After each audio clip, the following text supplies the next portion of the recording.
Hello, good evening. It is Wednesday, January 6, 2021. We survived the dreaded 2020 year. I'm David Meyer. I'm one of the admins of Chevy Nova 7374. And this is the Chevy Nova 7374 Nova Hour. So we'll just wait a few minutes for people to log in and then we'll start chit chatting and catch up. It's been about I think 3 months since we've done a stream, at least two. I think the last one was done in the beginning of October. So that's where we're at right now. So hey, Timmy, he's on the online there, and as I promised, I am wearing. Well, I'm not wearing a green shirt. I didn't have a green shirt available, so I grabbed one of my hockey jerseys. And as you know, being Canadian, hockey's in my blood. And congratulations to Team USA in the World Juniors yesterday, taking it to Team Canada in a 2-0 win in gold. But that's not what we're here to talk about, so let's move on. And hey, Lou, how you doing? Ray, how you doing, buddy? Been watching the news. It's been a scary day down in the U.S. today.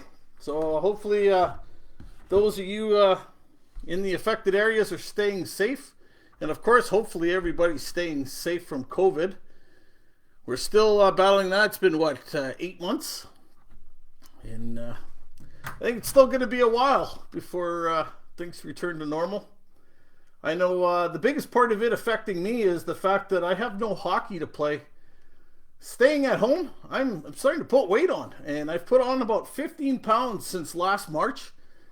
I don't feel good about myself. At the same time, I'm not doing much to stop it because I love food. I'm just not offsetting it with activity. So here we go. Let's catch up on some of those comments here. Sarah, how you doing? Good evening. Oh, hello, Danny, my blue brother. No, just kidding. How you doing, Danny? Good to see you. Daniel, how you doing, buddy? He's up in Alaska. Hopefully he's keeping warm.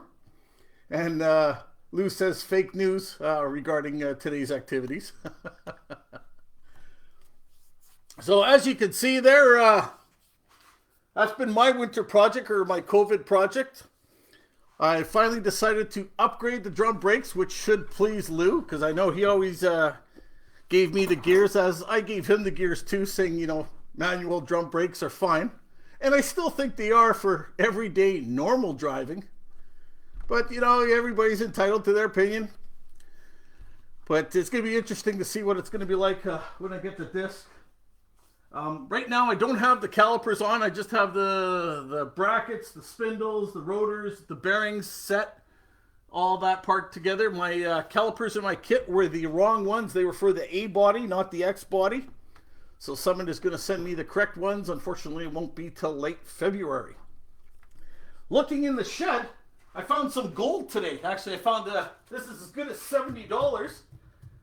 Back in the day, I got some spindles off an old parts car. Spindles, rotors, calipers, like a brake, disc brake set. And I didn't remember I had it till I was digging through the shed, and I found two old calipers there. So I'll be able to use those as cores, and I could just go down to, the place I'd probably go to is Central Transport, which is a CTR, an auto parts place in Winnipeg, good prices. And I'll probably go down there and pick myself up just some stock calipers to throw on the car for now until the powder-coated pretty ones come from Summit. So that's $70 sitting there on the bench, which is, that's quite a bit US. That's about $100 US, I guess, or vice versa, or whatever. Don't even get me started with exchange. All right, let's get back to the themes here. Does that mean it runs 13s now? At the moment, Tim, it's not running anything probably as fast as I could push it. I'm hoping to still be in the 12s. Like I've told people, I have ordered a new set of pistons, so I'm bringing the compression down from 12.6 to 10.0. But I'm also upgrading the heads to kind of compensate for that. I went with a set of Brodex heads with some 210 runners, as opposed to the 195 runners in the Pro Comp heads. So I'm hoping with better flowing heads that will make up the difference of the loss of compression. And I'm going with a roller cam and valve train, so I'm going to be excited about that because I've never had a roller cam, and I've had roller rockers, but never a roller valve train. So I gotta say, I'm pretty excited about that. And rumor has it Dan might be coming here tomorrow night with my bottom end. So fingers crossed, and of course I'll keep pictures for all you guys. Hey, Patrick Newman, how you doing, buddy? We haven't seen any beautiful pictures of your car lately. Black Beauty's in hiding. Gotta get some pictures up on the website, buddy. And Ray Williams, when your motor going to be done? Oh, just kind of mentioned that now. Dan's supposed to have the short block here tomorrow. We haven't ordered the cam yet because we had to just double check things and that. So I'm going to order the cam. I'm going to order a new set of lifters because I'm going to go back to the 1:5 ratio. I had 1:6 ratio rockers. I'm going to go back to 1:5. And then I guess we'll put the heads on and kind of get it, half assembled. I still got to order an oil pan and that too. I want to put a nice new clean one on. And I still got more ordering to do, so half the motor's going to be done, and probably the other half, I would say, probably in March with the way shipping's going, because everybody's blaming shipping delays. But hey, to you companies out there, if customers are still buying your product and stuff, hire back your employees. Let's get this stuff going again. All right, where was I there? And then Lou, there's his plug for disc brakes. And Tim says, no, you said you gained 15 pounds. I was trying to be smart, Alec. Oh, runs 13s. Okay, yeah, I get it now. So yeah, with the weight gain, I go back into the 13s. That means the Omega is going to be in the 14s. And Ray's asking what size of roller cam I'm going. I'm going to go with the XE294 roller. It was the same one I had before. I forget the specs offhand. I can quickly look that up. Click here. It's going to be the same cam as before, just roller. So 250, 256 duration, 519, 523 lift. And talking with Dan, maybe with these other heads, maybe I can go a little bigger, but that's something I'll discuss with Dan. And of course, I'll let you guys know.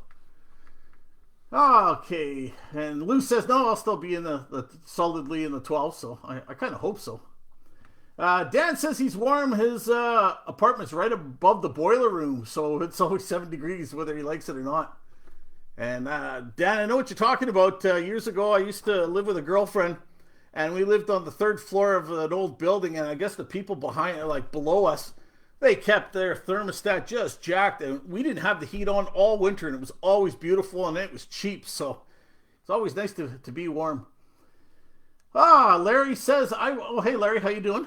He says, I would like the roller cam, no break-in time needed. And you know what, Larry? I'm actually happy about that because they say with the Holley Sniper EFI system, not to use that system when breaking in a motor or a cam, to go back to using a carburetor. And thankfully, I still have my, double pumper, 4150, 650 double pumper on the shelf. So if I needed to, I could throw that back on.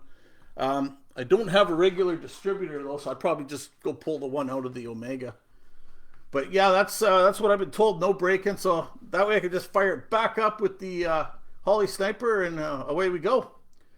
And John Gilman, how you doing, buddy? John is Shop 209 on YouTube. Be sure to give his YouTube channel a quick peek and subscribe and like. John, I want to thank you again for your videos, because I was kind of wondering when I was putting my rotors on. Had a few kind of questions, and I couldn't Google anything, and I watched your video, and I put my mind at ease at stuff. But what I'm really shocked is nowhere in these instructions for the kit do they tell you what direction drilled and slotted rotors go on. Yeah, we'll get into that in a bit, because that kind of annoyed me. And if you look on Google and YouTube, half the people say one way, half the people say the other way. Yeah, get me started. All right, where was I? So yeah, Shop 209 on YouTube. Check it out. And does your 406 require a small base circle cam? Honestly, Lou, I don't know. That would be a question I would have to ask Dan. And Ray 11-second Nova. Oh, you know what? I'm happy in the low 12s, to be honest with you. I know, that magic number 11.5, that's where they cut you off at the track. You got to have a cage, and then You guys start doing other things like upgrading the wheel studs to the thicker diameter, stuff like that. I think you also have to get a C-clip eliminator, eliminate the C-clips in your rear end. There's a whole bunch of steps. But I am definitely not cutting up. I am not caging this car. I'll be happy in the low 12s, but hey, if we touch 11s, I'd still leave the Reds 12s plates on too. Hey Dylan, how you doing, buddy? And Randy, what's up, Dave? Well, not much. Just killing the evening. How you doing, Randy? Thank you for joining us. Okay, and Tim now asks, how many times have you sat in the making race car noises pretending you're NASCAR? We've all done it. If you're not a true car guy, if you haven't. I haven't yet this winter. I have in the past, but I have set myself up with a chair and just blankly stared at the car for, hours while playing on the phone and that. And not to mention how many pictures have I taken. And the whole time I've been taking video of the disc brake upgrade. So I'm going to try and make some of my YouTube shows showing that, especially with this puppy here with... this is my friend Sledge. Yeah. Woo! That really hurt. Took a couple good whacks to the hand with that. And I tell you, the next time I do ball joints using this puppy, I'll be wearing hockey gloves. In all truth, now that I know how to remove an upper control arm, I'll be removing the upper control arm. Okay, where were we here? So, no, I haven't sat in the car to make race car noises yet, but actually that will be soon because I've got one of those dual channel front speakers I want to install. And while I'm waiting for parts for the brake lines and my motor, I could get that done. Hey, Rodney, how you doing, buddy? Hey, hey, hey. And Larry says, on rotors, if the cooling vanes are straight, then there's no right or wrong way. Absolutely correct. The only ones with angled center cooling vents go a certain way. And you were absolutely correct, Larry. Out of everything that I've read and learned, that seems to be the golden rule there. Is in between the rotor, you've got, your slots, your vents, as Larry mentions. But they'll be kind of grooved inside the rotor, or they'll be straight. These ones are straight. But they say that the angle of the... I don't know if you could see it on this. See how those lines are? How it goes from top to bottom on the passenger side? They say what that does is that'll bring in the cooling. But there's also an argument that if you put it the other way, having, bottom to top, that channels the water away. But Larry's absolutely right. It all depends on the internals of the rotor. So, yeah, thank you for bringing that up. Yeah, the knuckle buster. Oh, Larry, man, my hand still hurts a bit. I don't think I broke anything. It didn't really bruise. I mean, it swelled up, but yeah, yeah. Hey, Joel, how you doing? Oh, jealous of my garage. Oh, thank you. This is my home away from home. The bank still owns most of it, but I'm halfway through my mortgage, and I figure, I got another 15 years or so to work to finish paying it off. But a lot of people at my work think I need to have my head examined, that I spent 30 grand building a garage for a, as they call it, a $500 car. But thank you. Yeah, it's my home away from home. All right, Dylan. Oh, Dylan's been asking some questions a lot lately. I bought a 406 build, and he's been asking some very, I want to say, high-level questions, because they are way beyond me, talking about geometry and measurements of a motor. Got him in touch with my buddy Dan Clem, who's building my motor, and I think they've been working out a lot of Dylan's questions. But hey, Dylan, welcome to the Chevy Nova show, and welcome to our group. Appreciate having you.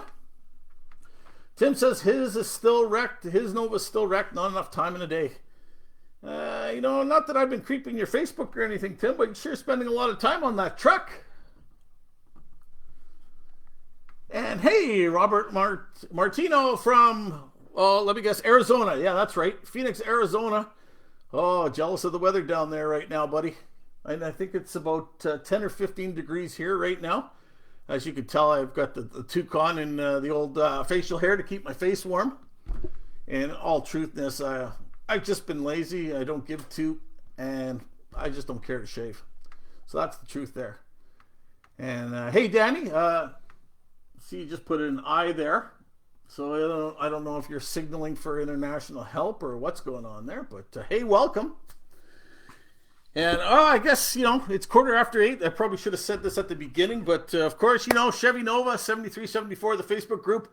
We are a family-friendly site, and we do have alerts that go out when profanity is used on the website. We also have various members who do report the content, and I'd like to thank everybody who's doing that. We're just trying to keep the content safe because we have members who have their nieces and nephews who are building cars with them also on the site. So it's important to keep that swearing down. I know I really had to bite my tongue on a few of those because, sometimes I act like a sailor, but hey, it even affects me. And I even get the odd message from our admins that say, Dave, you're in the main, you got to show an example. It's kind of like, oops. So really appreciate you guys for keeping the content friendly, family friendly. What else do I have to say? Oh, yeah, people, if you're watching this and you're not a part of our Facebook group site, if you do log in, please be sure to answer all the questions and try to have a picture of your Nova available in your profile, as we are really strict on admittance. We like to keep the group for owners of 7374 Novas versus the enthusiasts, just because that's what was decided back when. So we are trying to keep it a owners group. I think I got it all covered. All right, back to the chat here. Okay. Here's Tim backpedaling now, trying to back up, saying a C10 is almost street worthy. Oh, he started a V6 Mustang engine build. Why? Would be my first question. Hopefully that will make some extra money when it's done. Oh, okay. I see, just kind of a flipping project. Mustangs, yeah. Don't know what you guys are talking about with Mustangs here. I tried to cover it up so it wouldn't draw any attention, because apparently somebody thought last time that it was rude of me to have a Mustang on a Chevy Nova show. Sorry, I had nowhere to park it. Okay, where are we here? Okay, here's Dylan again. Oh, what's going on with the computer here? Okay. Dylan, be sure to post what you've learned with the group. Yeah, for sure, Dylan. Your build is very interesting. I've never followed something so high level like what you're trying to do. It seems pretty neat. So definitely take a lot of pictures. Let us know how you make out. And Tim has just mentioned as well that he's also building a transmission for his girlfriend's Expedition Ford. And then, of course, my Nova is the last thing to get worked on. Yeah, it's always how it goes, Tim. I know what you're talking about. There's times where I get involved with my friends' cars, and when Shelly and I were together, I was always working on her Chevelle and helping her out there. And of course, the Nova just kind of got pushed in the background. Same with the Omega. But now I got lots of time, and not playing hockey now, I have even more time. All right, where were we here? Okay, so Randy says, yeah. Oh, wait a minute. Sorry, does caretakers count as owners? Yes. I would say, Sarah, that's a good question. I guess you got to be involved with building the car kind of thing. We go through every membership with a little bit of discretion, and of course there are exceptions that are made all the time, but we just want to have good people. We don't want to have people who are just around to start drama and put down cars. We just want to make sure that we have the very best of the best, and so far we are the best of the best. Okay, Dave, when are you doing the Zoom again? That's a good question, Tim. I haven't talked with Will. I just finally got the last one posted because in December there I'd taken on a second job, and I didn't have time to do the processing and the video editing that was needed to be done for the Zoom. I got to talk to Will. The other thing that's been a little discouraging is, I know Will loves his Zooms, and he likes to interview and talk about people's cars and, bring the cars to you folks in the group. But what's a little disheartening is everybody talks about it, but nobody shows up for the Zoom meeting. Now, I understand not everybody is, camera friendly, and, some people are shy. That's fine. You don't have to have a camera on. You can join us just to listen, kind of like, where you get audio, just like you're doing here. But it'd be really nice to see a little more users sign up the next time we're doing a Zoom meeting, because when we're only getting 3-4 people, I gotta admit I'm a little disheartened because I put a lot of work into those videos, and if only 3 or 4 people are joining, it's a little disheartening. But yeah, you know what? We'll talk to William. Hopefully William chimes up and we can ask him if he shows up. Oh, Randy says, yeah, getting into this group is kind of like the Sam's Club. You got to have a membership card to get in. Absolutely right. Oh, no. Okay, I almost clicked the wrong thing. I almost ended the video. Yee! Okay, Danny. Oh, wait a minute. Sorry, I skipped. Jen, how you doing? One sec here. I just got a thing that popped up.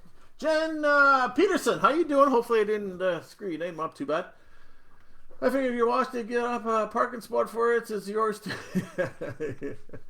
Yeah, no. She's replying to Sarah there, saying that if you give up a parking spot and you're washing the car, you're part owner too. But yeah, if you're involved with the car and building of the car, we're not going to kick you out for that. But like I said, we're just trying to get out the trollers. Danny says, you're entertaining, love the garage, money well spent, get her done. Well, thanks, Danny. Try to, entertain people as well as inform people. And I enjoy doing this. Who doesn't like talking about Novas, right? And it's also a good way for other members. I guess I could point here because that's where the chat is, at least on my window. It's also good for other members to start talking to other members, and hey, you might make a new friend. Yeah, get her done now. We'll get it done as soon as some parts arrive. Okay, and then Jen and Sarah having a little chat here, so that's pretty cool too. Right on. And so yeah, Jen, Sarah. Oh yeah, okay, Sarah. Oh, and Sarah's quietly. I'm building and driving it, but I'm a Ford owner. It could be overlooked. Okay. And Jen mentions that she sometimes drives theirs and helps out a bit in small amounts of work that we can do ourselves. The car really doesn't need much. I've been impressed. Well, Jen, anything you can do yourself on your car, it's always fun to tinker. And, some people have, full project cars. Other people have cars that are fully built and don't need much. But the fact that you put an effort in and care for the car and all that, hey, we can appreciate that. And Jen's asking, what are you building in yours? Jen, I don't know how long you've been a part of our group, but first of all, welcome. Back last September, I had my car at the track and I was racing. And let me get some props here. So I was at the track and I was racing and I was running 12.3, and I thought, you know what? Let's play with the tune a little bit because I got fuel injection. So I got out my nifty little laptop and thought, I'll do some programming. It did a firmware upgrade, and it enabled a new feature which added timing at wide open throttle, which I didn't see on the laptop. Would have seen it on the handheld, but I didn't see it on the laptop. Ain't she a beauty? That's about a $4,000 mistake. And then when it popped too, got a heavily damaged timing gear. Look at the teeth that are missing on that, eh? And then a timing chain that likes to keep its shape. And then, of course, the cam had some rounded lobes, but that's from 8 years of abuse. So really, I'm just new set of pistons, got some new heads, and just going to repair the motor and hopefully get it back together in time for spring 2021 in April. And at the same time, as I was mentioning, I'm also doing a front disc brake upgrade. As you can see, you can't see it.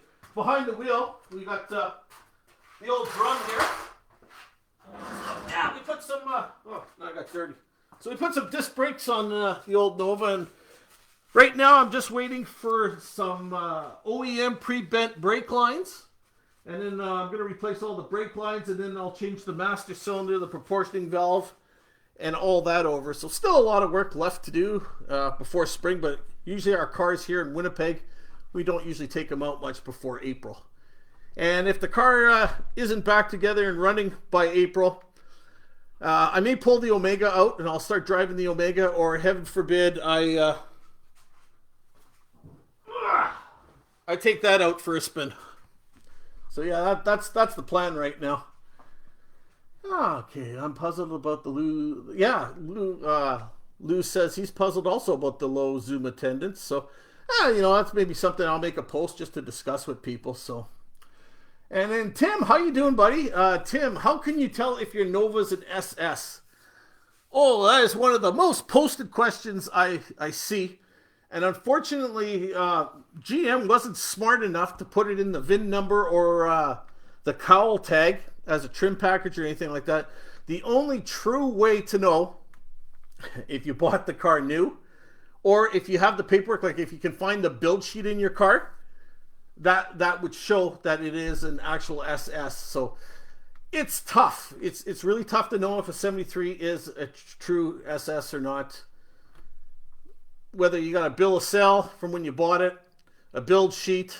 I think those are the only two ways. I could be mistaken if somebody else wants to pop up. But Tim, one website you can check out, novaresource.org. It is like the Nova Gospel Bible. And there may be something on there, but as for build sheets, from where I've heard from people, some people I've heard have found them on top of the headliner. Some people have found them under the back seat. And like myself, I found mine on top of the gas tank. But when I took the gas tank out 4 years ago, well, think about it, for 40 years of weather elements and that, mine was destroyed pretty much. I have it here somewhere just so I could say I have it, but it is literally like a huge clump of paper, which is totally unusable for me. But I know mine's not an SS because my dad bought it new and it's a Nova Custom. In fact, I even have the receipt over here on the wall.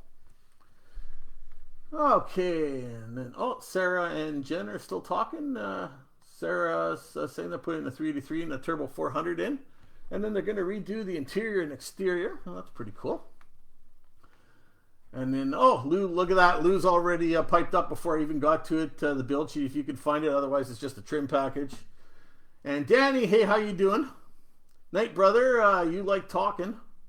Yeah, I mean, I'm the only one who can, right? Because it's my stream. That's why you got to join us on the Zooms. All right. Hey, Chris, how you doing? He's got a technical question. How much slack is too much when it comes to a timing chain on a small block 350? Just posted a video to 7374 page for reference. That is a very good question. Really, I don't think there should be any slack, but I'm eager to check out that post. How much is when it comes to a time chain? You just posted a video. Okay, so yeah, Chris, I'm definitely going to check that out. Appreciate that, and appreciate the contribution to the page. So thank you very much.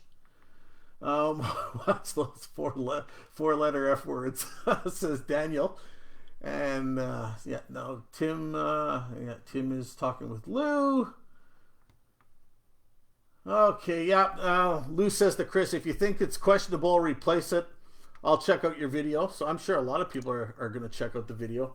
But yeah, Chris, I mean, timing chains are cheap enough. I think you get the low-end comp cam one for $40 or $50. And I know Canadian, it was $60, and the other one was like $82 Canadian when I looked it up, the Crane 3100.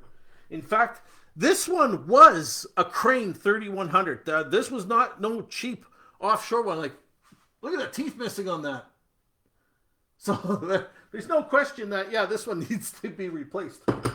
And weren't too sure what would cause that kind of damage to a chain. And I think Sean Myers, and he hasn't joined us tonight, but he's another one of our experts on the group. Figures that when the motor momentarily jarred and popped, it bent all these little pins in the chain here, and that's what's causing it to be so stiff. Like look at that. There we go. Yeah, that's these two pieces are $4,000 souvenirs. 4,000 Canadian, so that's about 2,500 American. All right, here we go. Randy, ouch.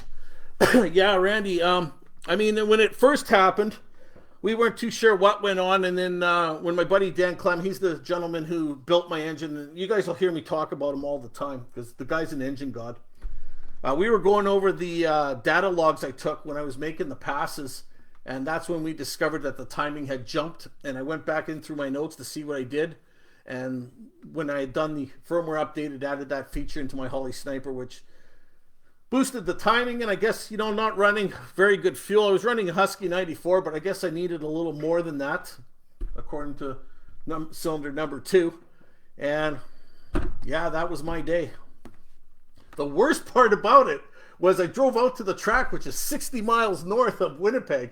So I had to get a ride back into the city with a friend to pick up my Ford truck, go get a trailer, drive back out to pick it up. So yeah, that was a fun day. Okay, Ronnie says, that is not a stand, is it? I'm not too sure what he's talking about. That is not a stand. Not sure what you mean there, Rodney, if you could elaborate. And then Patrick Newman, he'll try to join us the next time we figure out the Zoom.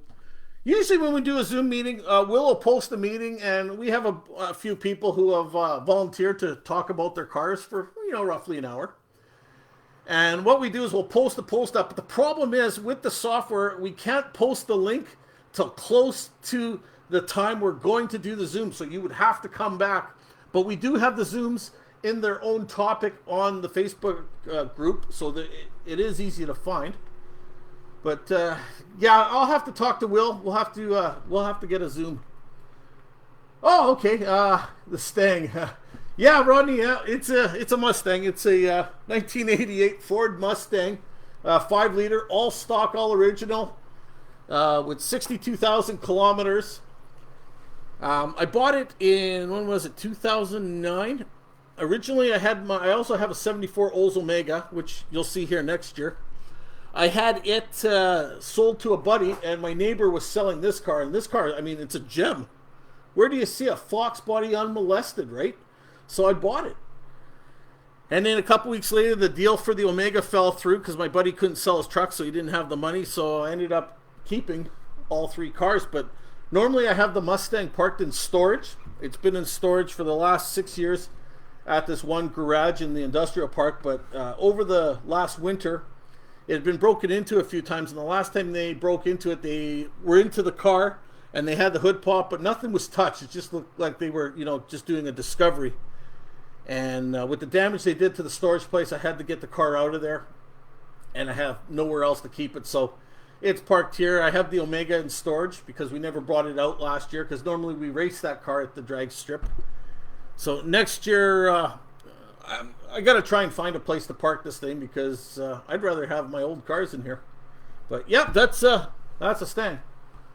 Okay, Robert just chimed up here. As much as I want Caltrex, I think I'm going to go with Lakewood traction bars. They should be long enough to reach the spring eye. Part number 21150. Okay, that's good to know, Rob. I'm going to have to look up that part number, because I'm curious to see. We've been talking, me and Robert, because he's been doing some upgrades to his car. And he's asking about traction bars. And I don't know if people realize, but with traction bars, most of the ones you can buy go about 3/4 of the way up and they're about a couple inches away from the spring eye. The problem with that is over time, and if I had the Omega here, I could show you pictures. That traction bar will actually bend that spring, so you'll actually get like a negative bend in it. The secret is to have that bar go right to the spring eye, because there's no movement there. So to get that, I built my own set of traction bars, which I have plans on my website if anybody cares and wants to take a look.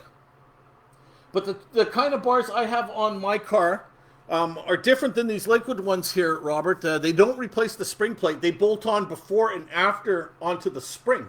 So I can always remove them if I needed to, because when we have vehicle inspections running wild in the city, sometimes I'll take them off. But these ones will actually be legal, because when I designed them to make sure they were high enough that they didn't hang lower than the rim of the car. Because one of the rules here in Manitoba is nothing can be lower than the rim of your car. So that way, if you have 4 flat tires, nothing is digging into the ground. I don't know who thinks up these rules. So mine are removable, and they can be adjusted a little bit, should they move, but they're pretty solid. But I see the ones Robert's looking at now, and yeah, those kind replace the spring plate. So that's the kind I have on my Omega, but I have the shorter yellow ones, like I said, that are actually bending the spring.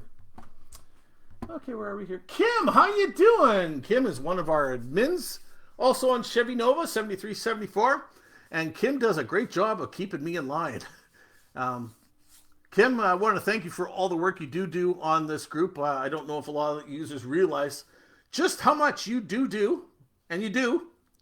So I want to thank you, because I know when I slack off, or I get busy doing other stuff, you're always there to pick up the slack and also to keep us all in line. So Kim, I want to thank you for all your hard work on Chevy Nova 7374.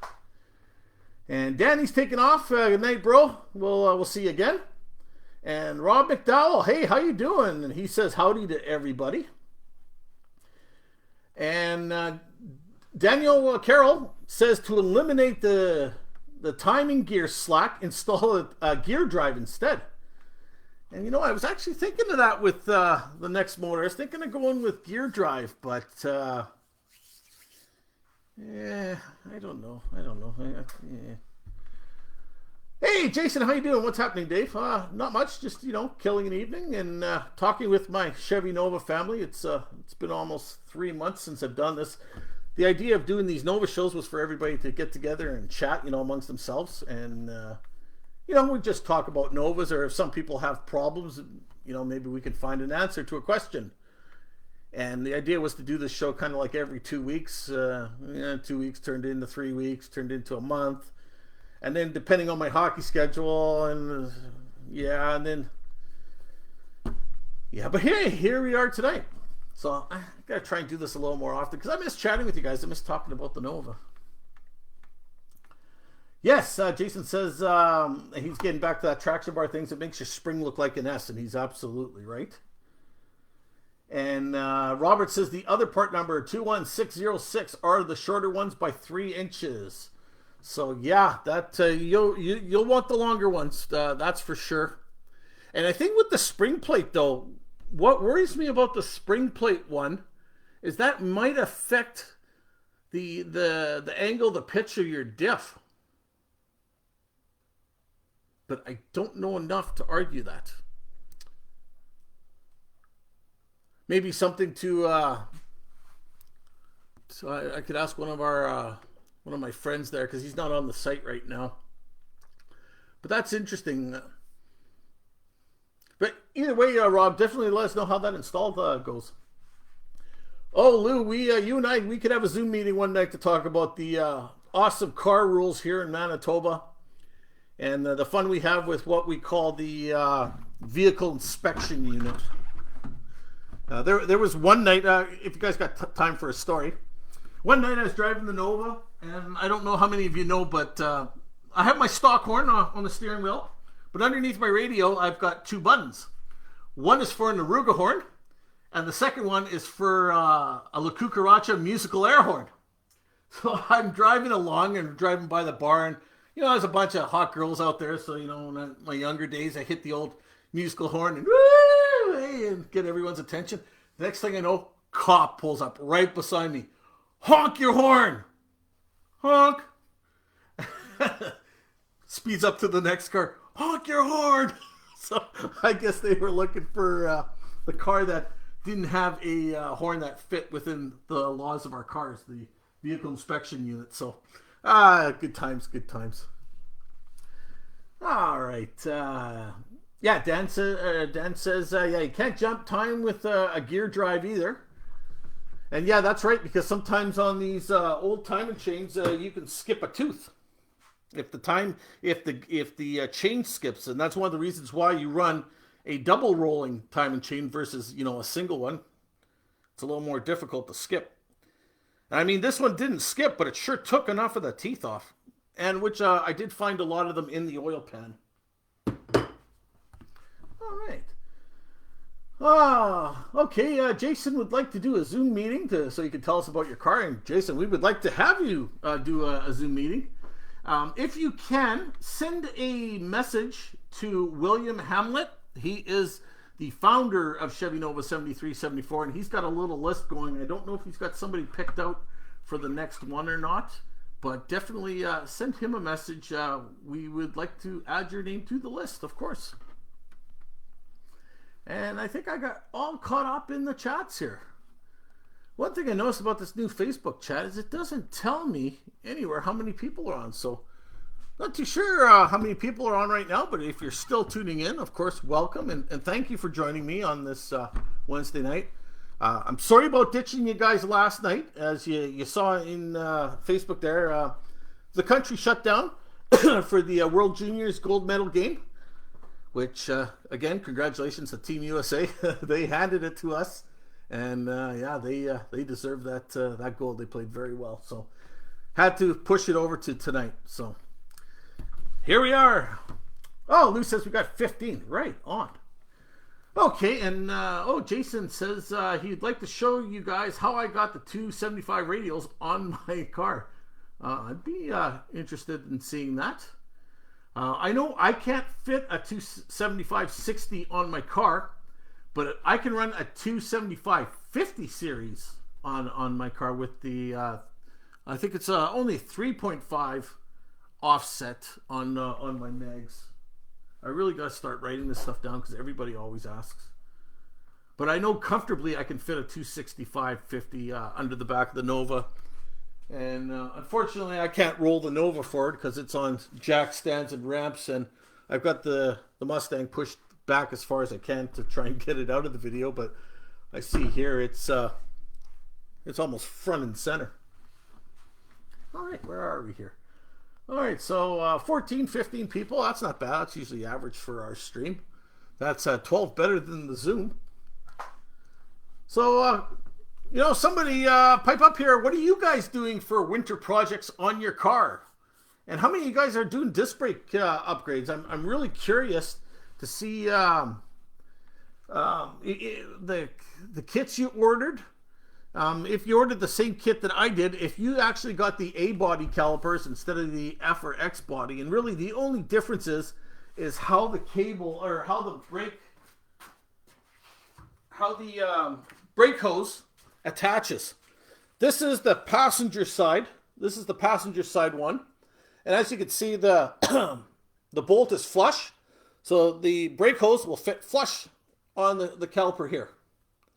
On the A-body ones, this hose is down here. So your hose is now turned and bent kind of upwards.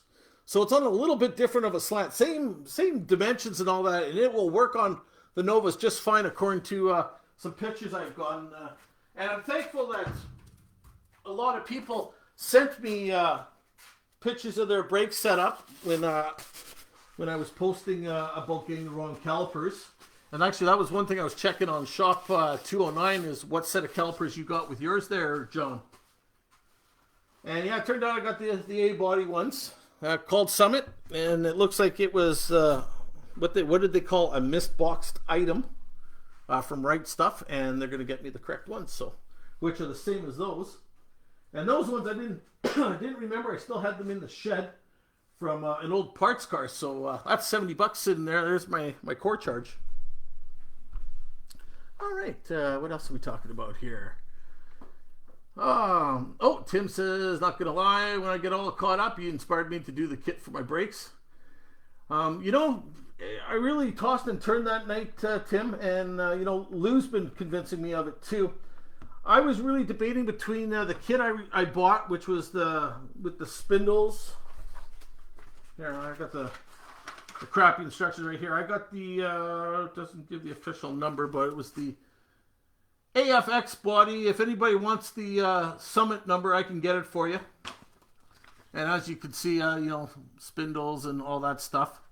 But I noticed some people on our site, Kim was one of them, what I was reading from the Right Stuff catalog is if you buy the disc brake kit that goes onto the drum spindles, those rotors are proprietary, as are the bearings, and you have to go back to Right Stuff for new rotors. So I don't know if everyone's aware of that, or if maybe I interpreted that wrong, but to me that was a huge, I don't want anything proprietary. And that's why I went with the kit I did, because I can replace it with just regular OEM disc brake parts for a 73, 74 Chevy Nova. Okay. Yeah, Jason says it's tight, but the 275/60s fit. And I do agree, Jason. Excuse me. I do agree because I have some buddies who do run 275/60s on their Novas with no problems. One problem I have, and this is a really weird problem, I don't know if any of you guys experience this, but I have trouble running by 7-inch rims on the front of my Nova. For some reason, it'll rub on the outer tie rod.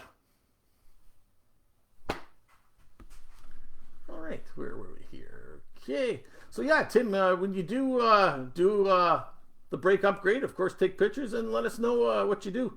And the main reason I went with only the front disc brake instead of four-wheel disc brake is, well, what is it? 80% of your braking is done at the front. And let's be honest, I don't need rear discs. And Lou, you're not going to convince me this time to put discs on the back. So I just went with the front. And I went with a manual disc setup, mostly because the cam I will be running, there won't be much vacuum coming from the motor. And this way, this won't affect my brakes. And then I don't have to worry about running a vacuum pump and a vacuum canister and, you know, just more accessories. So that's why I went with the manual disc setup. Okay. Lou says he did his brake conversion 10 years ago, and his kit used 72 rotors, bearings, and calipers, which should be the same. Is it not, Lou, for our cars as well? Oh, okay. John, you're back on. He self-service in the shop sucks. We were just talking about the brake kits, and I was looking to see what kind of calipers you had with your kit, to see if your kit had the A body calipers or if you had the proper X and F or X body calipers, because I had a miss box with my kit, and yeah, I'm just waiting for the new ones to come. And hey, Dave has joined us. My winter project is to complete my big block swap, lose the auto and go manual, as well as convert to a hydraulic clutch setup using McLeod, Speedway, and factory clutch parts. Okay, well, I followed everywhere there except for the manual swap over. That's one thing I've never done is transmission swap, other than, you know, turbo 350 for a turbo 350, as I will be putting transmission number 8 or rebuild freshen number 8 into my Nova. So I'm pretty good working with trannies. But hey, yeah, Dave, make sure you're taking pictures. Upload that content to our site for others to see. You know, we love pictures and we love stories. And Rob McDowell, he says he wants to eventually add rear disc. I mean, you know, rear disc is nice if you can do it, but for me, it almost doubled the price of the kit. The kit was $630 US, and I think to add for rear disc brakes, it was close to $400 US, which would be another $600 or $700 Canadian. I mean, our exchange is crap, man, and yeah. But that's why I mostly just stuck with the front, because I really don't need rear disc. All right, Robert says, oh yeah, he's doing traction bars, rear shock, subframe connectors, and he's looking for a transmission for his stroker. Now, Robert, are you going turbo 350, turbo 400, or 700 R4? Many choices to choose from there. Subframe connectors are easy to install, as long as that frame bolt doesn't turn that big block inside the channel, because then you got to go in through the car, cut through the floor to fix that. Or the little facet nuts where the spring eye is at the back. Hopefully those clips don't break and it starts turning on the inside, because once again, you'll be going in through the floor. And the Nova was really easy when I did it. Unfortunately, the passenger side, that big block that's in the channel for the body bolt, spun on me, so I had to take out the seat, cut through the floor to locate it, and eventually weld it back into place so that we could take the nut out. My Omega, oh, that was fun. I broke every bolt. I broke every bolt in the back on the spring eyes. I had to cut through the floor. So if you need pictures, I got pictures for you, Robert. Oh, yeah, and then Rob says he's going to do rear. And then Lou says, yeah, he went with manual brakes too, and he also has rear drums. So, okay, there we go. Now I don't have to worry about him bugging me about not going rear disc. And, yeah, Dan is correct. Yeah, rear brake eliminates fishtailing going left or right. Absolutely. But, I mean, drums are, in my opinion, don't quote me on this, drums are more than enough on the back for what I do for when I'm driving. If I was doing rally, autocross, or whatever they call that, yeah, then you might want disc, but I go in a straight line for 12 seconds and then I turn left and come back. And then Lou's talking about his kid again. Yeah, Camaro brakes. And John Gilman, again, shout out for Shop 209. 70 and up Camaros are different. They are front steer. Oh, okay. Can you not just change the steering arm on the back of the spindle, though, John? And he thinks he has the X body. Okay, John, to tell. Let's go over here. So this is a passenger side caliper, as you can see, because the bleeder goes to the top. And the reason, folks, when you're putting calipers on, if you were to put this on the driver's side with the bleeder on the bottom, you're going to spend hours, days, maybe even months trying to bleed that because air will be trapped inside. The bleeder always has to be up, facing up or at the highest point. To tell John, your brake line will connect flush on the back here. Will connect flush. On the A body, the connection was actually under here on a weird kind of an angle. So that's how you can tell if you have the A body or the F and X body caliper. I don't even know why I bother washing my hands. Okay. And, here we go. Anton, hey, how you doing, buddy? Welcome to the stream. I don't recall seeing your name before, so thank you for joining us. I love watching your content. I think Nova is bad. Okay, I can't say that word. I appreciate all the stuff you post. Hey, thank you very much. I hope some of it comes in handy for you. I hope I can save you some of the headaches and financial hardships I've gone through with mistakes I've made. I've learned a lot of lessons the hard way, including a $1,200 lesson in motor mounts if you ever want to talk sometime, or a $4,000 lesson on detonation, proper gas, and timing. But hey, it's always fun. But thanks for your kind words, buddy. Thank you very much. Okay, Lou says, I'm very glad you'll have safer brakes. Said the stop ribbon unit, you'll have to stop. You'll find something else to bug me about, Lou, I'm pretty sure. But this brake upgrade, it's something that has been on my list since 2003, I'm not going to lie. Because I got disc brakes off of a parts car. I took the spindle, the rotor, the calipers, the proportioning valve, and the master cylinder. They've been in my shed for the longest time, but I've always been leery because, I don't want to put used brake parts on. So, I wanted to get, a new master cylinder and new proportioning valve. But in 2003, I didn't quite have the money. And I wasn't, as financially stable as I am now to be able to spend the money on the car. And that was one of the deals with the first 406 I built with my friend Glenn, was to put disc brakes on the car. So, in fact, he is super happy that after, 18 years, I'm finally honoring my word to him that I'll put disc brakes on the car. And I actually forgot about those spindles till I was digging in the shed there today. I was like, oh, right on. So it has been on the back burner, but I know how my car reacts, from driving in. I can gauge. I know when the brakes are starting to warm up a bit, and I know when it's time to back off.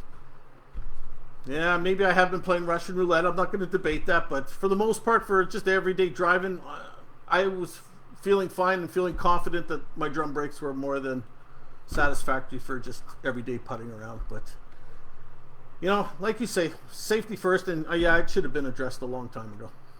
I'm not going to argue. Okay. John says they will fit without it. Yes, you are right, John. They will fit. I just found it kind of weird, the angle that the hose went on.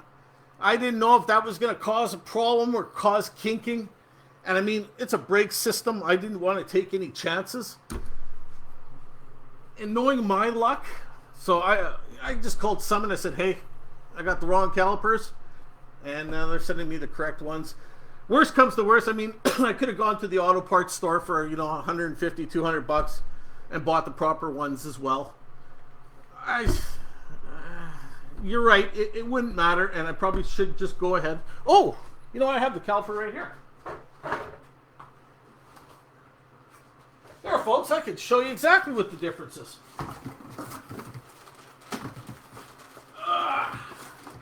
The right stuff. Okay.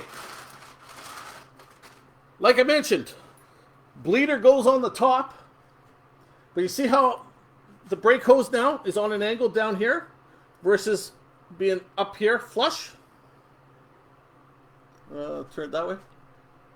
So yeah, you are right. You know, John, yeah, I didn't know how that was gonna go. But on the plus side, I got a spare set of calipers now. But my friend Shelly, she has a 73 Chevelle. So I guess if she needs calipers, I'll have a nice set of black powder-coated calipers that I can sell her. But yeah, the idea is I'll probably try to, sell these or to buy another set to have a spare set of X-body ones. Okay. Without an issue. Okay, Anton, there you go. Sorry about the kid. Really, really cool. Hey, don't worry about it, buddy. At least, it wasn't the major profanity. But yeah, we do try to keep our site kid-friendly. And I'm not too sure how many of them posted that, or, be neat to see a few more of them got involved with posting pictures and that. I know Rex's son has been taking pictures and posting of Rex's Blue Nova. So I know that there's one youngster there, and I don't know the names off the top of my head. I'm not going to identify who's who for privacy reasons, but we try our best. But really appreciate it. Really appreciate your intentions. And okay, yeah, John says that might be a problem. Haven't driven the car a bunch yet. Not certain. John, I don't know if it will be a problem. I don't know if any of you folks know from the other Nova group, Tim Bourne. Tim Bourne has the same kit that we do in our car, John, and he's running the A-body calipers, and he hasn't seen or come across any problems running them on his 73 Nova.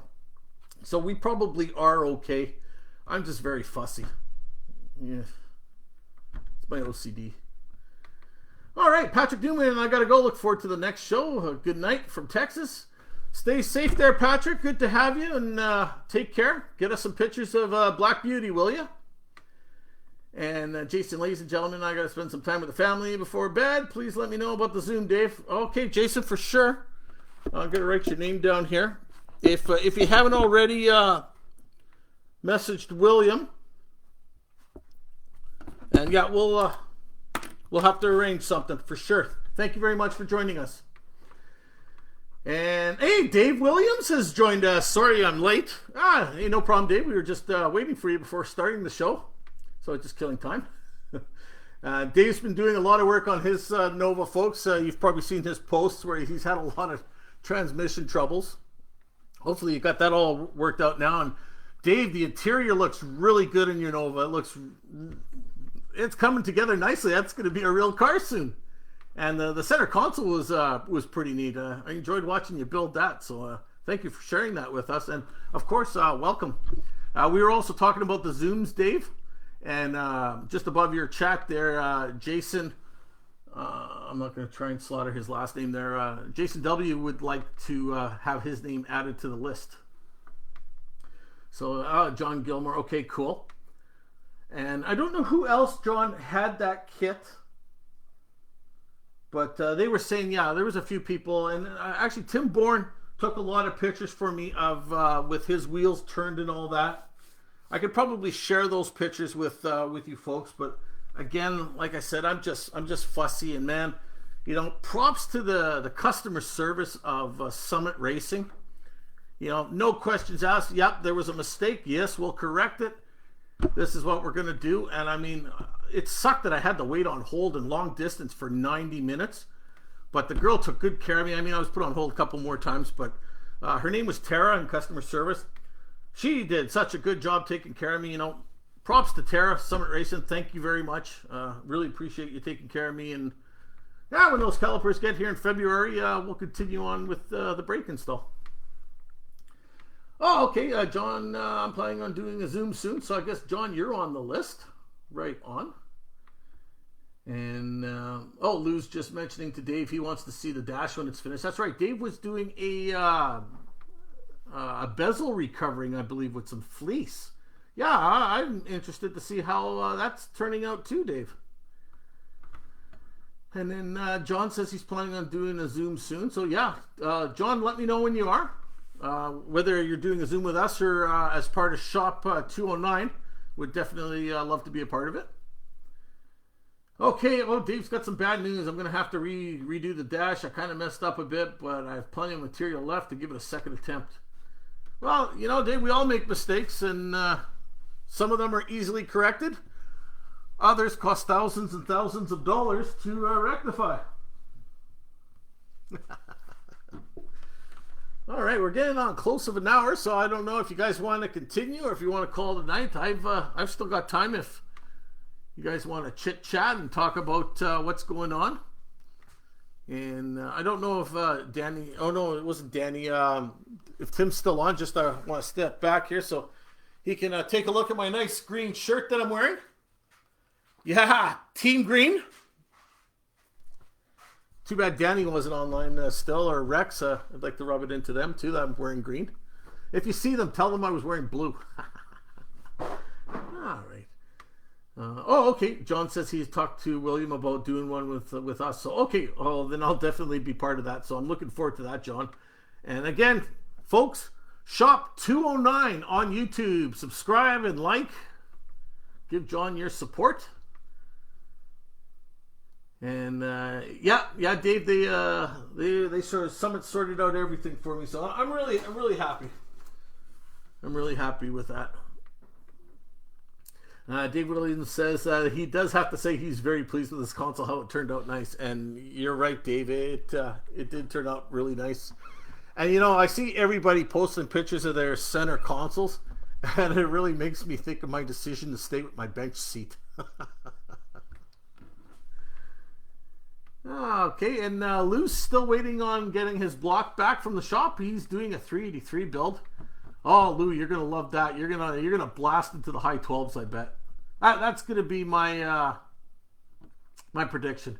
Let us know, Lou, what all your specs are, gears, cam, and all that, and maybe we'll do a little friendly wager on Chevy Nova 73, 74. Guess Lou's time.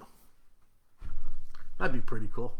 I think once I get my motor in, I think the next thing that's going to be the weak link on my Nova is going to be the rear end. I'm still running a stock 10-bolt rear end with the factory limited slip posi unit, but I am running Richmond gears, the 342 ratio. I think that's going to be next. And in fact, I'm afraid to open the diff cover because I might not like what I see. And I'm pretty sure that's going to be this summer's adventure. Should it hold next winter, I may look into redoing the rear. And I'm thinking of going with a single monoleaf with Cal-Track for the suspension. But we'll see how the car acts once we get it back together and I get it out to the track.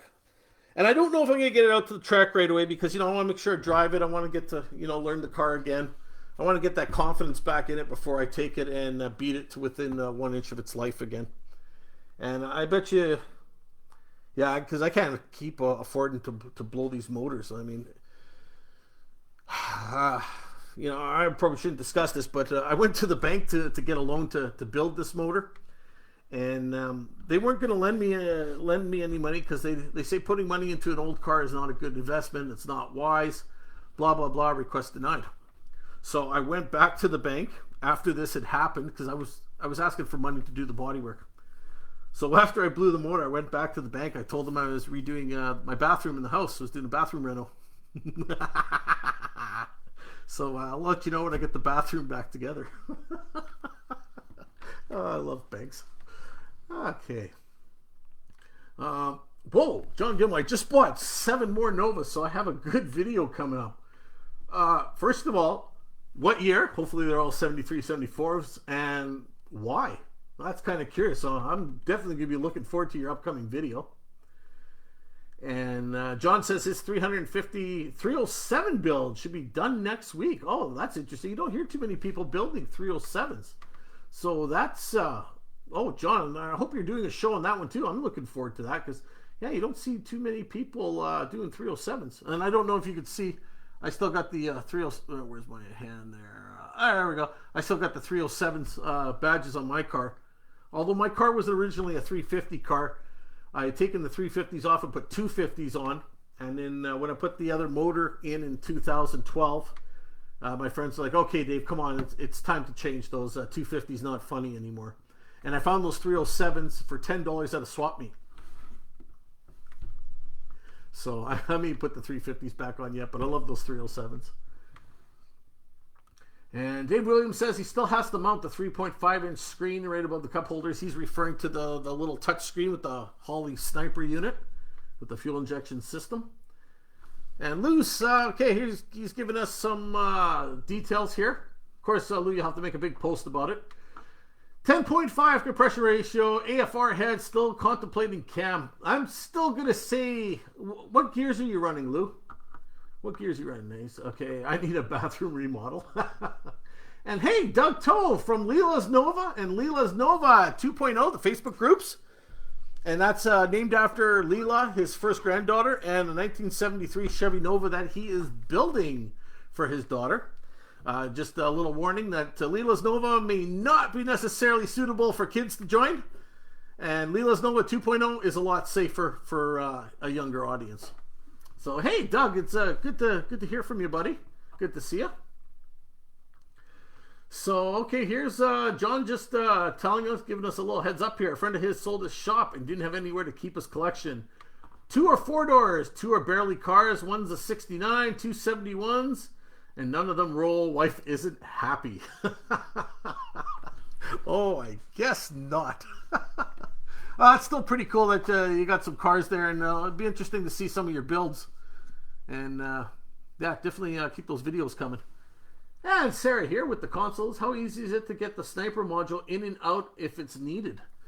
The thing with the, like, I got mine on a little cell phone holder actually on my car, just under the radio.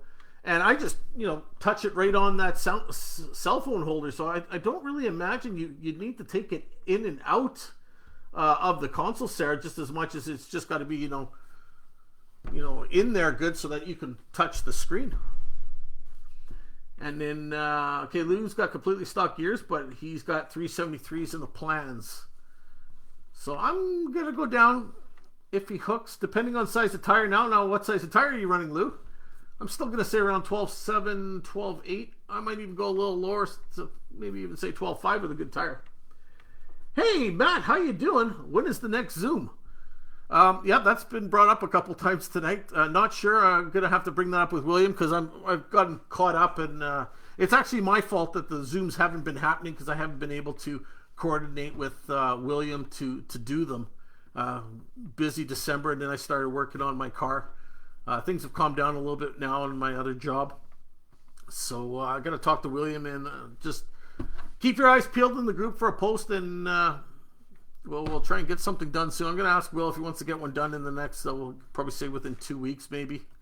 But don't hold me to that. That's 2 Canadian weeks. So I don't know what the exchange is on that. And hey, Ronald, how you doing, buddy? Nice of you to join us. A little late, but better late than never. How you doing today? Right now we're just talking about projects people have been doing during the winter time or the pandemic lockdown, depending where you are. Winnipeg, Manitoba, that's where I live, and right now we are still code red, so everything's, locked down. Yay. Well, let's keep politics out of this. All right. Dave says in the console, anytime you would need to remove the screen would be to remove the memory card. Oh, that's a good point, Dave. I forgot all about that. One thing I've done, Sarah and Dave, for the sniper module, like he says, you have to remove it to remove the memory card.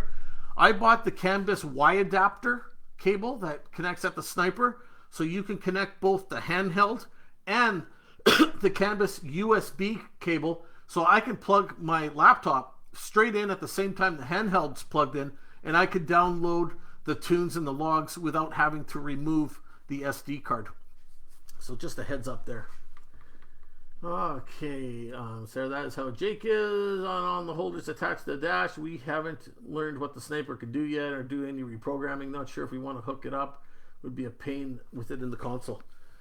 You know, Sarah, those snipers, they do a great job of self-tuning, and really there is no tinkering you really need to do unless you're going to the track and you want to play in that. But yeah, it is fun to tinker. I know I like playing with my timing and the AFR, and of course we all know what too much timing does. But yeah, no, it's those snipers are very maintenance free so far from what I've experienced with my sniper. I did have an issue with mine where it seemed like the gas pedal was sticking and you had to kind of, blurp the throttle to kick it down. And I read on one of the forums that the secondary spring starts to lose its tension after a bit. So what you got to do is you use a zip tie and you slide it on the spring and you pull it around and you wind the spring one more turn, and that fixes that problem. So just a heads up, if you find your secondaries are sticking open, I got a fix for you. But yeah, very low maintenance. Like I kind of hate the sniper at times. But it does make it very easy when you're at the track and you want to change your timing or change your AFR. Now you don't have to rejet the carb. You don't have to get out the timing gun. I mean, beep, beep, beep, 3 buttons. Boom. Changes are done.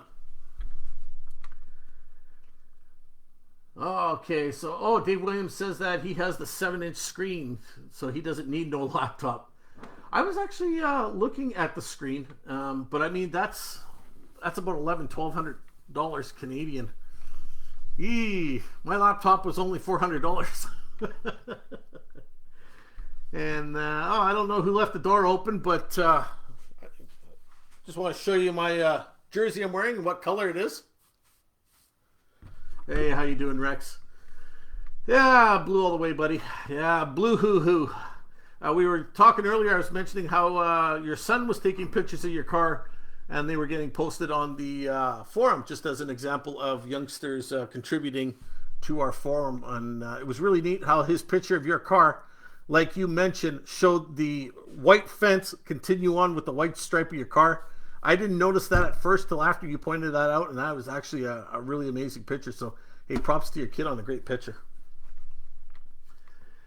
I said, okay, yeah, Dave Williams, yeah, it's a mortgage payment. Yeah, I mean, it's not cheap to play. And you guys saw when I posted, when I ordered those parts for my motor, $4,500 US. Once it was the exchange rate, so $4,500 US with the exchange rate came to just under 6,200 Canadian. And then the government hit me for taxes for another $750. So for $4,500 US, I paid 6,900 Canadian. So if that gives you any indication of how expensive it is to build a car in Canada. But hey, got to pay to play, right? My Terminator FI was great, except for the throttle body part, the throttle body learning, had to tweak it. I want the larger screen, but the money is crazy. I agree, John. I mean, if that screen was, $300-400, I'd probably be all over it, but I can't justify $1,200 for the screen myself. But yeah, if you could do it, hey, bonus. And Matt says he hasn't started any projects yet this winter. He has I will have a rear end, front glass, door bushings, among other things. Yeah, door bushings, that would be an idea for me too. I think I need more than door bushings because when I was a kid, I used to hang on the door and swing on it. Yeah. Yeah, look at that. And that is with new bushings. Yeah. 4 or 5 years old, I used to swing on that door because it has no spring in it. Now I'm paying the price. And like I mentioned to folks earlier, I think my rear end's going to be a project later this summer or this winter, depending if it holds up. I didn't realize so many people were into these the Terminators and the fuel injection systems. That's pretty cool. I know Kim was looking into the Edelbrock system. I don't know if she's actually got it or installed it yet. And I don't know, Kim, if you're still with us. And Daniel just mentioned earlier in chat here that there's no lockdowns in Alaska. They're free as a bird. Yeah, our numbers are coming down, but unfortunately they've gone up just a little bit over the Christmas holidays, with, I guess, people getting together over Christmas. And they have a number now where you can rat on your neighbor if because you're not allowed to have anybody any visitors over in your household unless you live alone. Then you're allowed to have one person, so that's where I fall under. But if you have more than one person at your house, the neighbors could call and snitch on you, and then you get a $1,300 fine. So not only do you get it, but so does everybody who's in the house. So that's not really fair. But I mean, hey, it is what it is, right? But now we got a bunch of politicians that have gone vacationing, and how come they haven't received a fine? That's what I want to know. So I raised that up with my local MLA. But well, you know, it is what it is, right? Let's just hopefully we can all get through this together. And Lou says, carburetor, baby. Now, you know, Lou, I actually agree with you to a point, because this fuel injection, you know, I was really hesitant when I was installing it on the Nova. In fact, my dad came over here one night when I had the car half apart. He's like, oh, great, this car's never going to run again. So, but that fuel injection system, the drivability I got out of it, the throttle response, and it doubled my fuel mileage. I'm at 10 miles per gallon again. Oh, you can't argue that. However, the Omega is still carbureted. I'm still running a 650 double pumper on it. And I do enjoy that challenge of, you know, finding the right jetting and, you know, vacuum modules and playing with the power valve. And I do find that that fun still. But I hate to say it, buddy, but you can't beat technology. If you get the chance to upgrade to an EFI system, take it. And that's one thing I like, and I'm not trying to say, you know, Holy Sniper is the best, blah, blah, blah. No. That's what I have, and that's what I'm accustomed to. I'm not trying to preach. But the Holy Sniper EFI with the dual sync distributor, very simple. Very simple to install. A couple wires here, a couple wires there. Boom, up and going. Well, and minor modifications to the fuel tank, but that was kind of my own doing. And yeah, it was one of the best upgrades I've done on my Nova since I put HEI in it in 1998. Okay. Yeah, stitches. Yeah, you're right, John. If I found somebody calling, even if it wasn't called on me and they called on one of my other neighbors, yeah, we would have some problems. Ronald, I would burn their house down. I wouldn't go that far, but yeah. It's a shame when the government gets you to turn on your neighbors like that, eh? I mean, but again, let's not preach here. I don't want to start. Oh, you guys will get me going. I'll get reported. Okay, so, oh, look at that. Dave Williams was saying his Terminator told him he was getting 27 miles on the way home, 27 miles per gallon on the way home. Now, how do you argue that kind of gas mileage in a 19... Oh, that's all right. That's an LS, too.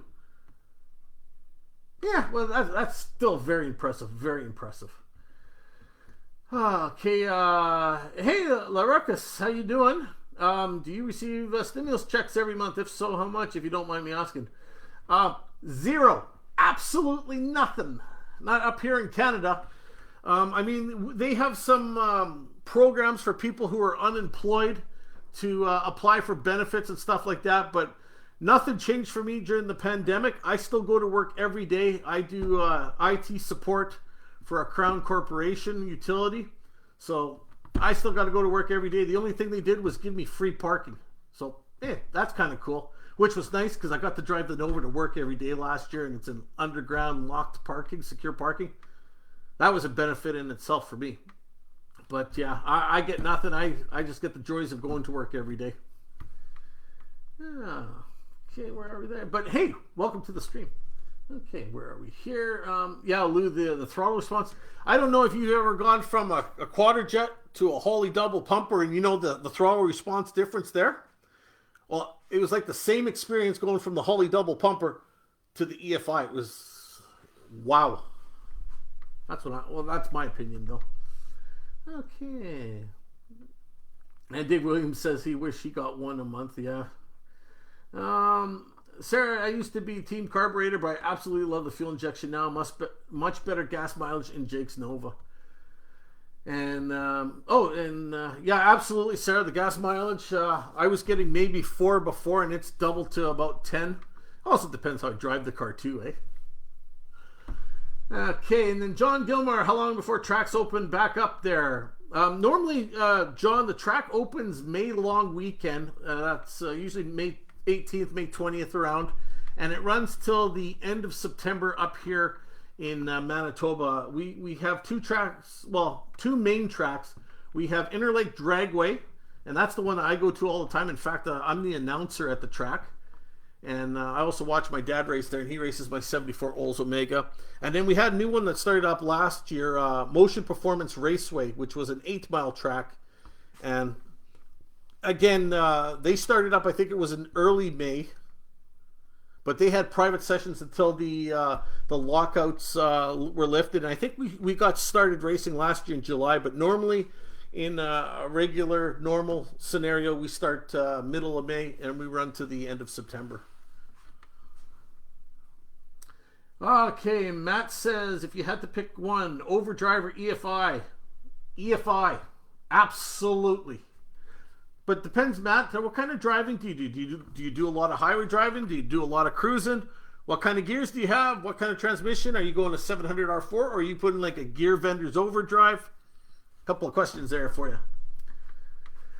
Okay, Larekis, I hope I'm pronouncing your name right. I'm very sorry if I'm not. How hard is it to go from carb to EFI? Can a dummy install it? This dummy did. I absolutely say that to you because one of my sponsors, when they brought the EFI kit to me, it was given to me because they said when the kit was given to the performance shop, they were saying that this kit is so easy to install, any idiot could do it. That's actually how they refer to it. Any idiot could do it. And guess who they picked as the idiot? And yeah, I figure I had it installed in about 2 weeks, but I did it kind of differently. I did follow the instructions to the absolute T. I have the plate installed by my gas tank on the fuel tank rails, and I ran the hose just like everything in the video. But what I did for the return line, you got to put a return line to the gas tank. So I bought a brand new gas tank, so I had to wait, a week for that to arrive.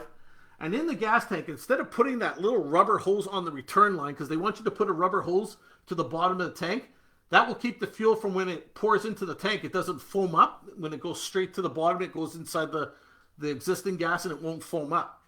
Instead of using that little plastic attachment they give you, I used a 3/8 brake line and welded it to the AN fitting that we put onto the gas tank so that it would go straight to the bottom and I didn't have to worry about that little plastic tubing falling off.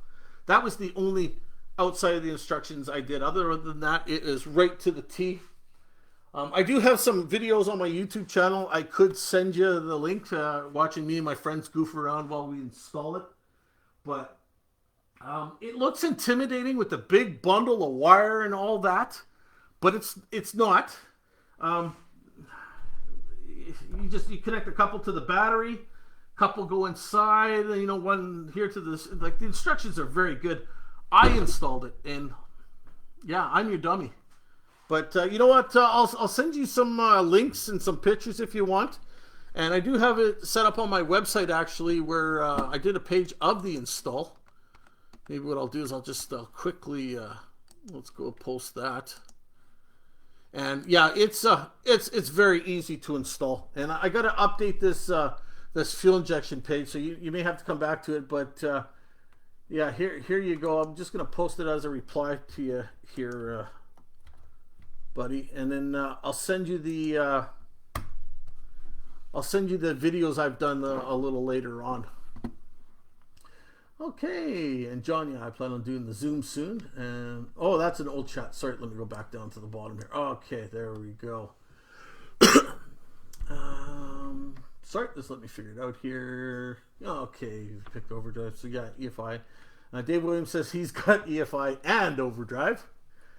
And then John, his votes for EFI unless you drive long distances. And totally not a dummy. Oh, buddy, you obviously haven't seen my video of me trying to remove that upper ball joint from a week ago, eh? I appreciate your kind words. And the reason why I say, yeah, I would consider myself a dummy is I learned things the hard way and the expensive way. I don't always read instructions very well. I'm kind of a hands-on kind of guy. But I do try my best. And then I tried to warn you guys of the wrong way of doing things. And the disc brake upgrade video, if I get that put together, I will show you lots of ways of not to do. But I appreciate your kind words. Thank you. And if you can change an intake and carb, you can install the EFI kit. Absolutely, John. And I would say the hardest part on the EFI install for me is, so I got the factory sending unit, because when I put the sniper tank, the sniper in my car with the master kit with the fuel pump, they didn't make the sniper fuel tanks yet with the pump inside the tank. So you can get those now. So if you pay a little more, you can buy a fuel injected gas tank. So mine comes out of the factory sending unit, goes into the pre-filter, the pump, the post-filter. Then it comes up along the back onto the left side and comes up along where the return line is for the charcoal canister for the vent. So mine runs all along the driver's side, under the driver's side floor. It comes up behind the fender and up along the master cylinder and behind into the sniper on the left. And you have to have a return line. I think some of the new ones, you can actually bypass the return line. But again, I installed mine 4 years ago. So my return line, what I did is from the sniper now, went to the factory steel line that used to be the old stock supply line. So that is my return line back to the tank. So, so I got, what is it? 3/8 fuel line that's pressurized for the supply. And I can't remember if that's 5/16 or 3/8 that supply line. I think it's 3/8. I could be wrong. Something's telling me I'm wrong. But it is easy to go. The tedious thing for me was modifying the gas tank, because like I said, you have to put a AN fitting on the gas tank for the fuel to return to the tank. And when I bought the master kit, all the fittings, everything came with that kit. If you check out my that webpage link, you'll see pictures of what we have done with my Nova. And of course, send me a chat if you got any questions. I got no problem answering you guys if you need any help with anything. And hey, if I can help you, I will do my best to try and help you or find you the answer. And if I don't get back to you right away, please don't fret, because I could be working or playing hockey, but I do return my messages. I try to return them as soon as possible, usually within a day. Okay, here we go. Sure, I'll just see the links to the video. Okay, yeah, so yeah, I just posted that link just above that. And Dave, you got a nice setup. Oh, thank you, Matt. Yeah, it's home away from home. It's a 26 by 26 garage. And although I do have a little air compressor behind the Nova, I use hand tools for everything. I love hand tools. I'm not much of a air tool guy yet. And but yeah, it's a nice place to work. I like spending time in here for sure. And I learned a lot too. Yeah, John says he learned it by doing it 3 or 4 times. John, I watched the video 3 or 4 times before I even attempted it on my Nova. And I actually kind of, stood in front of the car and planned it out. And I laid the wiring out on the hood before I even started to attempt the wiring it, to figure out how I was going to do it. And what I did for the wiring is I took all my wiring and I pushed it through the hole where that block heater, or not the block heater, the heater motor goes through. I punched that rubber in, put a grommet around it, and I put all the wires through there, and I have them all strung up and tied nicely behind the glove box inside the car to hide a lot of the wiring. But I enjoyed installing it. In fact, I'd like to put one in my 74 Omega, but the kit's about $2,000 Canadian, maybe $2,500 by the time I get new gas tank modifications, taxes, exchange, and I don't really have $2,000, and especially after blowing that motor, yeah, I think the carburetor is going to stay on the Omega for a while yet. So yeah, okay, I'll get those links. Yes, Matt, they do now make tanks with the pump, and in fact, I saw a Holly video tonight where you can use your existing fuel tank now, and they make a special Holly Sniper fuel pump sending unit that you can drop into your factory tank. I just saw that tonight on the Holly site. I don't have the part number yet, but I'm definitely going to look into that, because if my pump were to ever go, I think that's the way I would go to replace it instead of. And then I think if you go with that way, you don't need the return line. But don't quote me on that, because I just read about that tonight, so I definitely want to learn more into that. But yes, they do sell fuel injection tanks for 73, 74 Novas. Oh, there you go. John replied to it ahead of me there. So, hey, John, if you can, post a part number for that. And yeah, my 73 has a factory supply and return line. Yeah, as did mine, Matt. And my factory supply line, as I mentioned, is now my return line. And I ran a new supply line where the old return line used to be down the driver's side of my car. So, yes, Lou, 26 by 26. Like I said, it's home away from home, but really it's almost 24 by 24 because I got 2 feet of shelving on both of the walls here, and then the 2-foot workbench in front of me here. Okay, and then Dave Williams here. I'm very happy with my glove box liner. Hit all my EFI wiring under the dash. Yeah, that's always nice when you can hide that kind of stuff and don't see it. Dave, did you just use a factory one, or did you build one for that? And then, yeah, Matt says, yeah, he has a newer tank. So, Matt, yeah, this that newer pump sending unit may be the solution for you. But, yeah, if your tank's new enough, you might just be able to flush it and, you know, weld that bung into it. Depends which way you want to go. All right, look at that. Oh, look at that. An hour and a half, 90 minutes. We're still going strong. So, yeah, hey, you guys want to keep going? I can keep going. That's not a problem.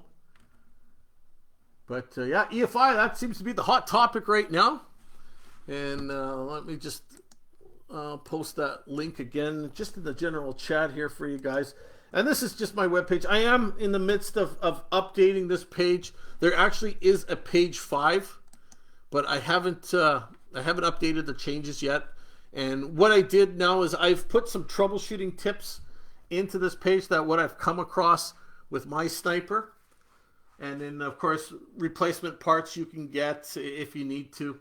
And in the 4 years I've been running my Holly sniper, the only real problem I had, besides my own bad tuning, is, like I said, it seemed like the throttle was stuck open. So I gave that secondary spring an extra whine as per the Holly forum.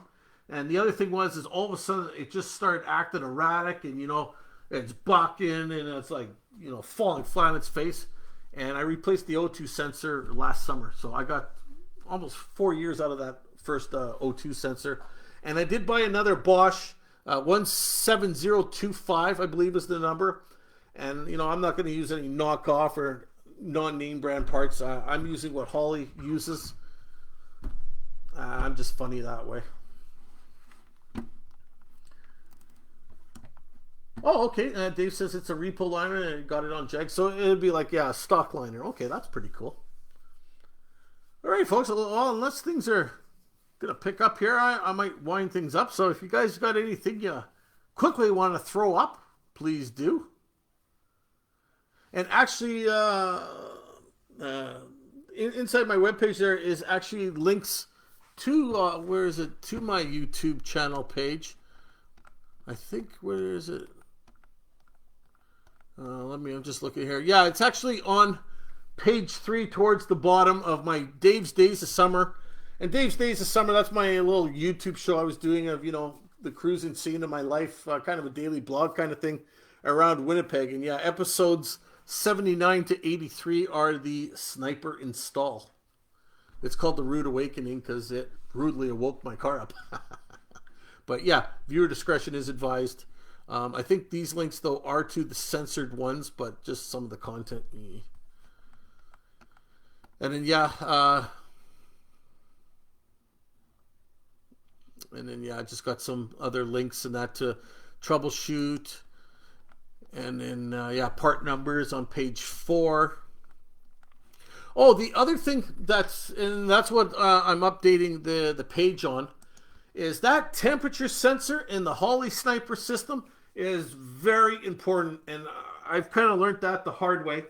When I first installed the kit, I had it in the back of the head on the passenger side because I had my, altimeter gauge in the front head, and I can't get anything on the intake because my rad hose goes over that port. Well, when it was in the back of the head there, it was reading temperatures like 250, 260, and that's going to affect your timing, your programming, and all that because it takes temperature, into effect of its programming. So we took it out of there and I put it on the top of the intake, but behind in one of the cooling passages by the distributor. And at the best of times, I guess, there's not much flow in that region. It barely ever read 160, and it doesn't go into a closed loop, I think that's what they call it, or it starts programming until you hit 160. So that was causing all kinds of problems. So what I ended up doing is I ended up having a bung drilled into the cooling, the runner in the front, just by the thermostat. Had a bung there, and I put the temperature sensor there. And with it reading the temperature bang on, wow, just night and day difference. I had another issue with the car where I had the distributor, I synced it incorrectly because I skipped ahead in the instructional video, but I skipped to the wrong area. So I bet you I was running probably about 20 degrees out of timing, but because the computer tries so hard to correct, the car ran fine, and I never knew it was a problem until I took it to the track and it was running 13.3. So once I had reinstalled the distributor correctly, synced it correctly, well, it's back in the 12.2s, 12.3s, and then kaboom. But the Holley Sniper, please let me make that absolutely clear, is not responsible for the blowing up of my engine. That is on me. That is completely on me and my tune. I went against the self-tune and ported my own tune without, and that is all on me. That has nothing to do with Holley Sniper. Just want to make that absolute clear. Yeah. Oh, here we go. John, thank you for that. The part number for that Holley Sniper tank, 19-143. Ooh, you know what? I'm going to look that up here on my other screen. So, 19-143. And there you go, $599.95. So that, and it's on sale right now, folks. Free shipping, and it's in stock. Regular price is $667. It's a coated steel. Oh, that's a nice tank. And then, yeah, they got pictures and everything there. You know what? I'm just going to copy that link. And, John, I appreciate you sharing that with us. Thank you very much. There we go. I'm going to have to update and add some of these links because I haven't updated my fuel injection page in a little bit of time, so I have to add all this stuff. Okay, and let me just scroll down again to the chat here. And oh, gee, hey, how are you doing? Welcome. And he's got a 73 Nova for sale. Well, sir, just post up some pictures, post it in the forum there, and maybe we can find a happy home for your car. And John says that tank is good for 550 horse. Yeah, $600 US. That's going to be close to 1,000 Canadian after exchange and taxes. Ouch. You know what? Well, we got a little time and I'm waiting for somebody to chat. I'm going to go to Summit Racing and see what that is Canadian, because I can. Okay, so 19-14. Let's check that part number, see what it comes up as. So that tank is $765 Canadian. So let's add it to cart, and I'm going to see what it's going to cost me with shipping.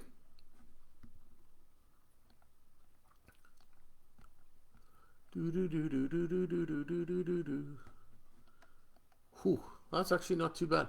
That tank will come to $1,112 Canadian after exchange and duty. And we get free shipping after $300. Oh, you know what? That's wait a sec. That can't be right. There's got to be something else in my cart. Oh, wait a minute. There's 3 items in my cart. Oh, okay. Ah, there we go. Yeah, brake calipers. Okay, well, let's remove those. So, yeah, I just blatantly lied to everybody. Okay, so $765 Canadian. And we estimate the shipping. Ooh, I was going to say $1,200 for a fuel tank's a little outrageous. Or $1,120, whatever. Okay, so it comes to $839 Canadian to my door. And in US, that would be $657. And then John says that there is a second one. Oh, okay. So Matt wants me to check out this one number here. So let's check it out, bud. The 550-511. Okay, let's see what we got here. Ah, okay. And this is the Holly Sniper Returnless Master Kit. Well, this would have been nice to have 4 years ago. This is the first time I'm seeing it, Matt, so just give me a moment here. Looks good. You know, I've got the chrome one. I kind of wish I had the black one, but yeah, that's kind of nice, eh? With that fuel, that sending unit there, it just goes in. Oh, that's a nicer kit than what I have.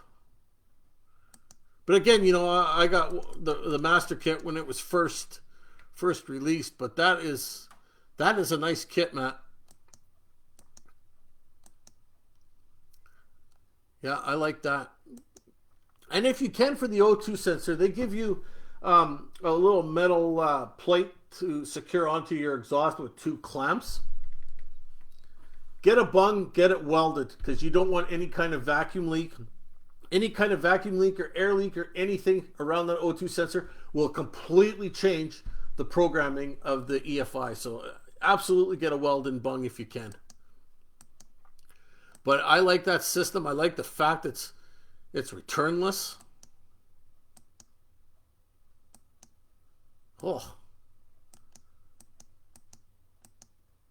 Well, you know what that means, eh, folks? It means I put that into the Nova and move the one from the Nova into the Omega. Yeah, that is nice. Oh, I like that. Well, I guess, you know, they progress within 4 years, eh? So yeah, that's a very sweet. Yeah, Dan. Unfortunately, the free shipping. There is actually free shipping for Canada if you buy over $300, but you still have to pay the duty and tax, and that's where I got hit with the extra money. But yeah, oh yeah, no free shipping to Alaska. Okay, so you're in the same boat I am, buddy. Okay, Dave Williams has a question. Has anyone welded up the holes on their door hinges and re-drilled them to fix door sag? I've already tried pins and bush. I don't know, Dave, if you caught that earlier. I am in the same boat as you. Same boat. That is with new pins and bushings. So yeah, I would like to I'd like to know an answer to that too. For me, that's probably going to be a body shop kind of job. But hey, John, thanks for joining us today. Yeah, we'll see you again next time. And of course, good luck on your YouTube channel. And thanks again for your help.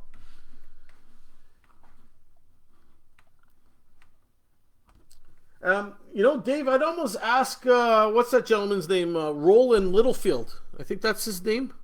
He's just finished redoing his doors, pins, and that. I don't know maybe if he re-drilled his holes or what, but you might want to hit him up. Okay, yeah, Sarah says the driver's door weld was cracked and it was re-welded on. So worth it. Yeah, for me, my holes are just elongated. It's not a broken weld or anything. But like I said, that's probably going to be a body shop job. Oh, okay. Looks like Dave, John's going to be doing a video on that. Yeah, I wish we had bolted on hinges too. That would have made things a lot nicer than these welded on ones. That's one thing I really liked about working on the 73 Chevelles. Those hinges were bolt on, so it was easy to work on the door. But you know, these doors, man, these doors are heavy. Don't be fooled. And if you're taking one off, have somebody help you, because yeah, they're heavy. Definitely. All right, folks. Well, I think I'm going to slowly wrap things up here. I'm just going to let Dave get his few last words in. And yeah, mine are oblong too. And really bad. Yeah. I can relate. Yeah, we lift the door about an inch to realign the shutter. Same to open. Had to lift it to open. Ew. Yeah, Matt. Yeah, look into that kit. I really like that kit. That's a lot nicer than the setup I've got. But again, I've got the one from 4 years ago. So yeah, of course, it's going to be a little bit of a technology update. But yeah, you won't be sorry. You will not be sorry going to an EFI upgrade. I'd want to say I guarantee it, but I can't afford to. But I guarantee it. All right, folks. Well, I guess I'm gonna wrap it up there. It's 9:45 my time, and 5:30 comes pretty quick in the morning for me. So thank you very much for joining me tonight on a Chevy Nova hour and 44 minutes. I want to thank everybody for coming out and saying hi, chatting, and talking along with me, and sure made the time go by fast. So we got to do this again soon. We got to do a Zoom again soon. So I'll talk to William. I'll get on him for that. So look for a post in that. Look for a post in me.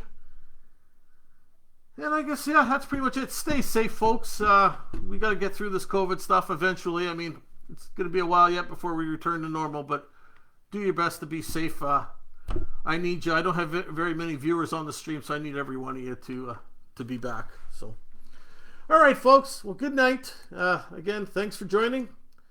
And, yeah, we'll see you again. Take care.